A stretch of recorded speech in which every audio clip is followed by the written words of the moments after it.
Esther Chapter 5. Now it happened on the third day that Esther put on her royal robes and stood in the inner court of the king's palace, across from the king's house, while the king sat on his royal throne in the royal house, facing the entrance of the house. So it was, when the king saw Queen Esther standing in the court, that she found favor in his sight, and the king held out to Esther the golden scepter that was in his hand. Then Esther went near and touched the top of the scepter. What do you wish, Queen Esther? What is your request? It shall be given to you, up to half the kingdom. If it pleases the king, let the king and Haman come today to the banquet that I have prepared for him. Bring Haman quickly, that he may do as Esther has said. So the king and Haman went to the banquet that Esther had prepared. What is your petition? It shall be granted you. What is your request, up to half the kingdom? It shall be done. My petition and request is this. If I have found favor in the sight of the king, and if it pleases the king to grant my petition and fulfill my request, then let the king and Haman come to the banquet which I will prepare for them, and tomorrow I will do as the king has said. Haman's plot against Mordecai.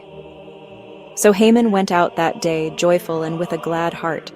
But when Haman saw Mordecai in the king's gate, and that he did not stand or tremble before him, he was filled with indignation against Mordecai. Nevertheless, Haman restrained himself and went home, and he sent and called for his friends and his wife Zeresh. Then Haman told them of his great riches, the multitude of his children, everything in which the king had promoted him, and how he had advanced him above the officials and servants of the king. Besides, Queen Esther invited no one but me to come in with the king to the banquet that she prepared, and tomorrow I am again invited by her, along with the king. Yet all this avails me nothing, so long as I see Mordecai the Jew sitting at the king's gate. Let a gallows be made, 50 cubits high, and in the morning suggest to the king that Mordecai be hanged on it. Then go merrily with the king to the banquet. And the thing pleased Haman, so he had the gallows made. The king honors Mordecai. That night the king could not sleep, so one was commanded to bring the book of the records of the Chronicles, and they were read before the king. And it was found written that Mordecai had told of Bigthana and Teresh, two of the king's eunuchs, the doorkeepers who had sought to lay hands on King Ahasuerus. What honor or dignity has been bestowed on Mordecai for this? Nothing has been done for him. So the king said, "Who is in the court?" Now Haman had just entered the outer court of the king's palace to suggest that the king hang Mordecai on the gallows that he had prepared for him. Haman is there standing in the court.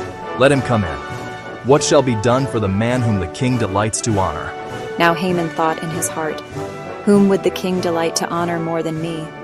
For the man whom the king delights to honor, let a royal robe be brought which the king has worn, and a horse on which the king has ridden, which has a royal crest placed on its head. Then let this robe and horse be delivered to the hand of one of the king's most noble princes, that he may array the man whom the king delights to honor. Then parade him on horseback through the city square, and proclaim before him, "Thus shall it be done to the man whom the king delights to honor." Hurry, take the robe and the horse, as you have suggested, and do so for Mordecai the Jew who sits within the king's gate. Leave nothing undone of all that you have spoken. So Haman took the robe and the horse, arrayed Mordecai, and led him on horseback through the city square, and proclaimed before him, "Thus shall it be done to the man whom the king delights to honor." Afterward Mordecai went back to the king's gate, but Haman hurried to his house, mourning and with his head covered.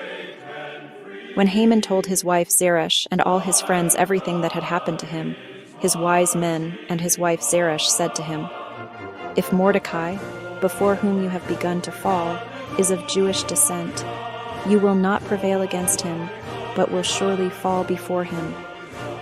While they were still talking with him, the king's eunuchs came and hastened to bring Haman to the banquet which Esther had prepared.